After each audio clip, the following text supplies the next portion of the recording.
The objective of this lab was to measure spherical aberration and to examine the relationship of shape factors with spherical aberration. And so a quick overview on what aberrations are is they're the difference in optical path length from the reference wavefront to the actual wavefront. When I say the reference wavefront, that's the wavefront at the exit pupil, and the reference wavefront has a radius that's equal to the paraxial image distance. This is a graph of spherical aberration, so it's a quadratic with wavefront coefficient W040, and the ray fan of this is simply the derivative of it, which looks like this. And you notice that it has zeros at the edges of the pupil location as well as at the center, and it's always worth noting that the exit pupils are normalized to be 1.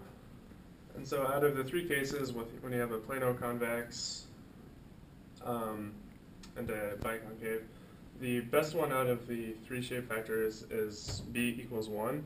And the reason is because it spreads out the refraction over both surfaces. So from our studies of spherical aberration, we find that the focal length varies with pupil radius. And from this, we can observe some special effects of spherical aberration, mainly the marginal focus and paraxial focus. As you can see, there are 2 different rays, the marginal rays and the paraxial rays. The marginal rays are focused up to a point earlier than that of the paraxial rays, and the location in which the paraxial rays focus to the point where the marginal rays hit the paraxial focus plane is the tangential aberration, and the distance between the paraxial focus and the marginal focus is your longitudinal aberration. And knowing these distances, you can find out the location where you can find the smallest RMS spot size at the delta Z min location, which is approximately 2/3 your longitudinal aberration from your paraxial focus. Alright, so for the lab we needed to find marginal focus, and this is where the marginal rays at the outer edge of the pupil cross the axis at the same point as the on-axis ray. And to find the marginal focus with the Hartmann mask in place, we marked the location of the center hole, and then we went to the extremes, the rightmost and the leftmost, and then we aligned the crosshair with the original center crosshair, and the micrometer reading that was closest was our marginal focus. And to find the ray fan, we iterated from the leftmost, or whichever one was our marginal focus at that micrometer location, we iterated hole by hole all the way across, which would be the same as iterating from the top over here to the other side. To find paraxial focus, we averaged the 2 micrometer readings, which were given as the points right outside of the center. The top view of the setup was this. This is a Hartmann mask.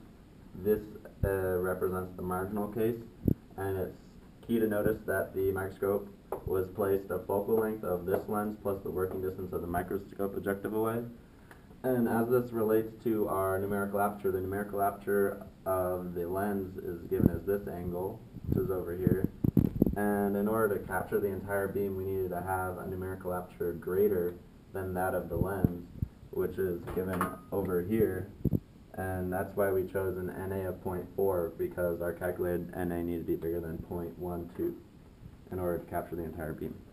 In order to deviate the beam 90 degrees, we decided to use a pentaprism because it deviates the beam 90 degrees at all the time, and it constrains 1 more degree of freedom than using a mirror. As we were going through the holes on the Shack-Hartmann plate, we noticed that we got a diffraction pattern as so, and this is because the laser is actually going through 2 of the holes at once, and it's acting kind of like a Young's double slit. And then once we'd get to the next hole, the laser would be only going through 1 hole. Here we plotted the ray fan for a shape factor -1, which is the plano side facing the laser.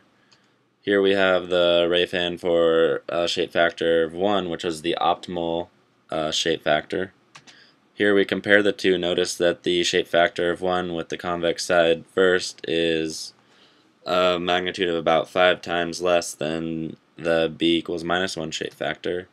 And to find paraxial focus, we found it experimentally through the Hartmann mask, which was presented as 3.89 millimeters, and we also found it through the ray fan, which is 3.27 millimeters. In code 5, it was found to be about 3.51 millimeters.